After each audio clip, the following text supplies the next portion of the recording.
It's been about half a year since the remasters of Suikoden 1 and 2 came out, and 3 months since the last patch that brought it to version 103. With no mention of any further patches coming, it's probably safe to assume the current state of the game is the final one. So with that, let's take a look at how the localization holds up and if it's actually better than the original or just different. One of the bigger issues with the games is that they are not entirely consistent with each other, despite being sold as a package deal. A couple of examples include the last spell of the Soul Eater being called Final Judgment in the first game, but just Judgment in the second game. The addition of Final is completely superfluous and not supported by the Japanese text, but they could at least have kept the same pointless addition in both games if they had to make it. We also have Meg and Jupo, who are called Tricksters in the first game but Gadget Masters in the second, though they didn't bother to make it a proper noun there. The first game also keeps switching back and forth between translating the same word as trick and gadget. Then there are instances like Stallion's Rune, which is called High Speed in-game, but in Richmond's investigation he calls it the True Holy Rune instead. This is such an easy thing that really shouldn't have been that difficult to get right from the start. All it requires is taking some notes. It's no secret that the original translations had a number of errors in them, and while they did fix some issues like the Star Dragon Sword, which is now called the Celestial Sword, others still persist when there's no reason they should. For example, there's Bière Blanche, which is supposed to be Ville Blanche. The Carmilla rune is still called Chimera, and most of Richmond's investigations haven't been touched at all beyond removing the quotation marks. And Pon's weapon names are still called claws, even though he fights with his fists. In Japanese, it refers to the strength of his fists and would translate as fierce, violent, and ultimate. I can't say why this was changed originally. Possibly the localizer thought it was weird for a blacksmith to upgrade fists, but this is a joke that keeps recurring in the series. Suikoden 5 even has Dongo point out that it's a challenge when you bring him things like books to sharpen. The remaster could easily have fixed this to fierce fists, violent fists, and ultimate fists, but they didn't. The reason for that appears to be laziness. The localizers just copied the original translation almost verbatim and only really worked on the dialogue for some reason, leaving old errors like Bob's recruitment hint still incorrect. And then there are names of characters, which haven't changed even when they're known to be wrong, like Maezus, Annalie, or 4 out of the 5 blacksmiths, etc. Well, except for one guy, Grenseal, whose name wasn't wrong in the original translation. It's a perfectly fine interpretation of the name in Japanese, but for some unknown reason his name, and only his, was changed.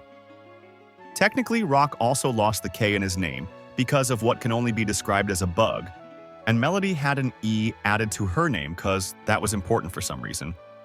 Garuda was fixed to Gordo, but he was already called that in the original translation on occasion, so it's more like they picked the better rendition.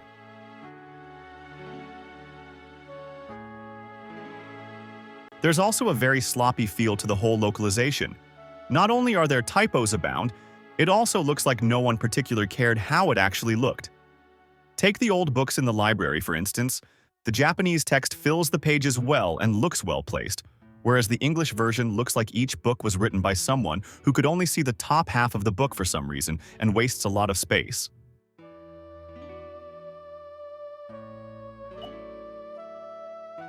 Battle text also has some odd choices, like Berserk being changed to Anger, which leads to some grammatically incoherent lines like become anger and lose balance, even though the Japanese always said unbalance in English to begin with. There's also inconsistent punctuation and odd abbreviations, mostly because of the previously mentioned copying and pasting from the original localization, which needed to abbreviate words like enemy to fit in the text box. But even though the remasters have plenty of space, they still use them.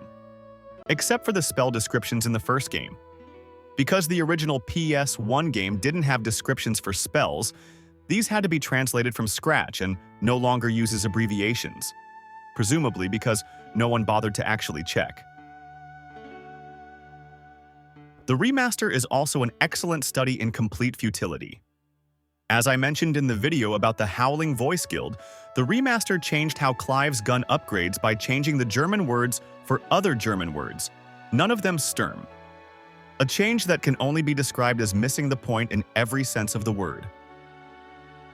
Another such change is Quanda's weapons, which I'm not even going to attempt to pronounce, but these are names of stars that appear in the Big Dipper asterism in the original localization.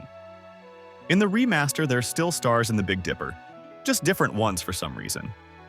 This makes absolutely no sense to do, especially as the Japanese is referencing Chinese purple star astrology, and the star names are actually Giant's Gate, Greedy Wolf, and Army Breaking. The original was most likely attempting a localization in the correct sense of the word, exchanging an esoteric foreign concept for a more familiar one. Though in this case, I would argue it only works conceptually as it just managed to go from very esoteric to just esoteric, and losing a bit of symbolism in the process. Making it a bit pointless, as I doubt many people actually recognize these as names of stars. What the remaster did, though, I would regard as a symptom of mental illness. When it comes to the dialogue, this is clearly where the most effort went into the localization, as it has been cleaned up and changed in a lot of places, but not always for the better. Like adding "you" to Luca's "die pig" is completely pointless. And the conversation between Leon and Shu has not been fixed beyond removing the talk about the book. Leon is still raving like a madman, even though he's supposed to be calm and collected, and he still calls Shu garbage despite the original making no such assertions. He just states that Shu has let petty emotions sway him into doing something reckless.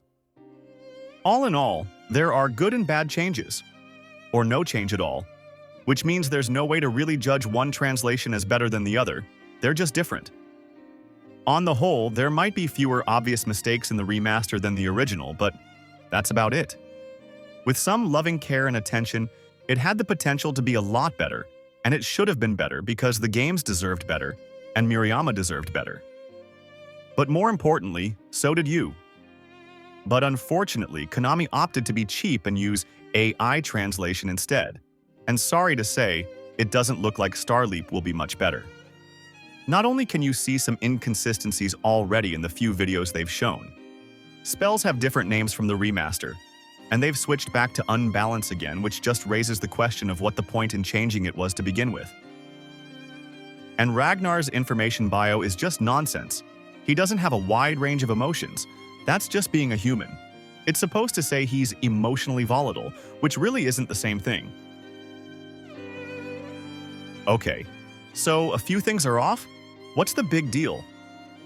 Well, consider they've shown about 10 minutes of translated footage so far, and if they can't get that right, it doesn't bode too well for the rest of the game. And it's not like the remasters came out 20 years ago, they came out this year. It can't be that hard to be consistent.